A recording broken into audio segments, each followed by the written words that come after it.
Our final assembly speaker is Katerina Papanikolopoulos with her speech entitled, "The Windows, Charisma, and the Nihilist."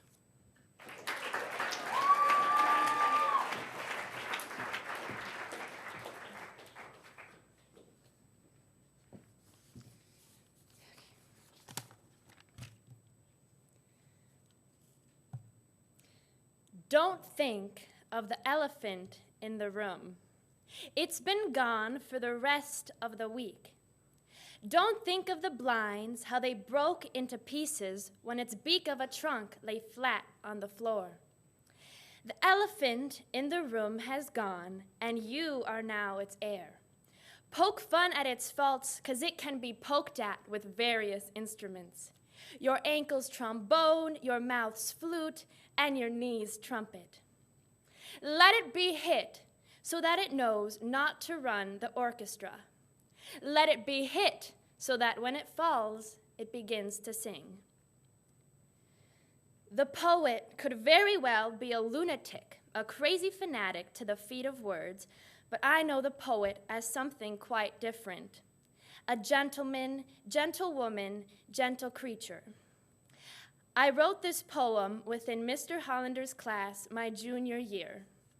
The elephant in the room is a reflection of how the philosophy of nihilism came into my life as a welcomed mentor, one that would allow me to place my perspective of the current moment on an atmospheric level. In short, it allowed me to perceive life beyond myself as an external observer. I did not recognize nor acknowledge the extent to which this series of thoughts would come to define my transition into the world of nihilism.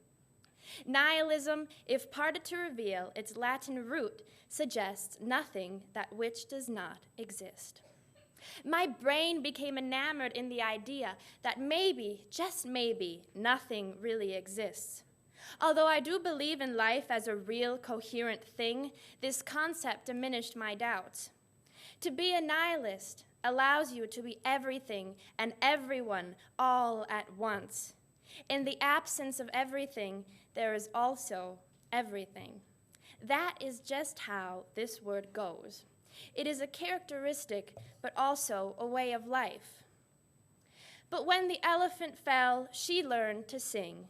And that is both the elephant's and my own story, finding the nihilist within us. And you too, my friendly scholars, may dwell in nihilism. I was bathing in it before I could define it. The term, the elephant in the room, is used to symbolize space, a sense of coherent mistrust amongst peers in the heat of discussion. Yet the term would not be in our vocabulary if it did not give substance and imagery to the notion of silence, something every nihilist knows as an essential component of the philosophy. To me, nihilism is as the author and poet, one of my most beloved, Jory Graham, describes Eve's lover, Adam, in her book of poetry entitled The End of Beauty. Keeping him in this shadowlessness in which he needn't breathe, him turning to touch her as a thing turns towards its thief, owned but not seizable, resembling. This owned but not seizable is the easiest way to understand nihilism. You can live by the trait, but you should not try to pinpoint its mastery. There are only two types of malleable nihilists: the ones who perish in the absence of everything and the ones who thrive. In other words, a vastness of possibility can be found only within nihilism. I learned to quantify silence and nihilism through the disciplines of the artist, actor, or writer. Yet I found confinement in the structure of these words. I simply could not resist to use just one identifier, mark of identity, as every source of study became a tributary to one larger, cohesive frame of understanding, what it means to be exactly human. To be a nihilist is to be extraordinarily free in knowledge, open to even the confinements of the world. The elephant took a literal beating by the world, the orchestra that so tortured her life, tore her to pieces, only to later find that when she was on her knees, battered and bruised, she had no alternative but to sing, to entertain the oppressors. So we must continue. A nightly ritual, I always search for the moon. The moon is the landmark of myself as a nihilist, as the moon is representative of what lies beyond you, the world that exists outside of your own.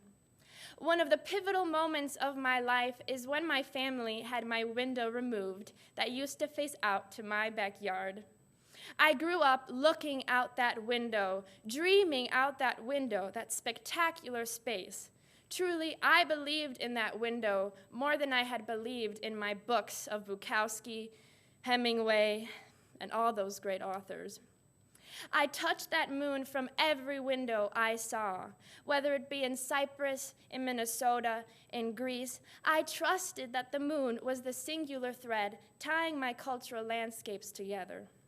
And so, as a library now fills the once window crater within my room, I find that the window has shifted to my other window. I suppose it always finds those who search for it, constantly reminding us of times gone past, people we used to be. As Henry Miller's novel, The Tropic of Capricorn, now sits on my windowsill, a character named Eli Fowler, quote, was a sunflower, always turning with the sun, always drinking in the light, always radiant and blazing with vitality. He was neither an optimist nor a pessimist, any more than one can say that the ocean is beneficent or malevolent. He saw everything as creation, as solar joy. He didn't record it in orderly fashion. He recorded it musically. And awfully so, we must continue, end quote. Nihilism allowed me to see everything as solar joy, burning, real, feverish, and temporary. That is what keeps me amply able to substitute, to choose music and the theater, to record musically, as Miller states, all my hindrances. When I first started taking part in the theater, I became enamored by the congregation of actors, which became something more than themselves. I had found an emblematic industry in which the basis of conduct was on who you could become, not who you were. For any young person, this was riveting, an impulsive sentiment to what truly matters. This is where nihilism saved me and could save you. I am no elephant, no poet, no artist, but I learned from these creatures, these habitable souls that have taught me to find solace in their confusion. For the elephant, she had no remorse, no way of silencing her inner chaos. She took a fall only to find song in her resurrection.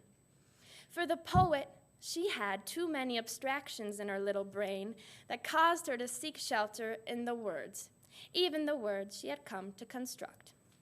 But poets persist, consciously, rapturously, carving heart from rubble.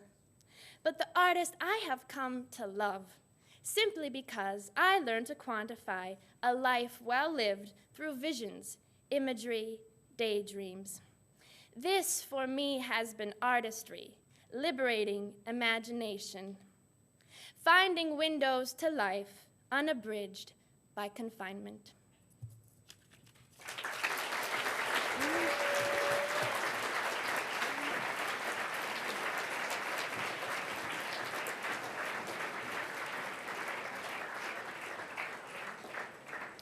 Mrs. Henkin has an announcement.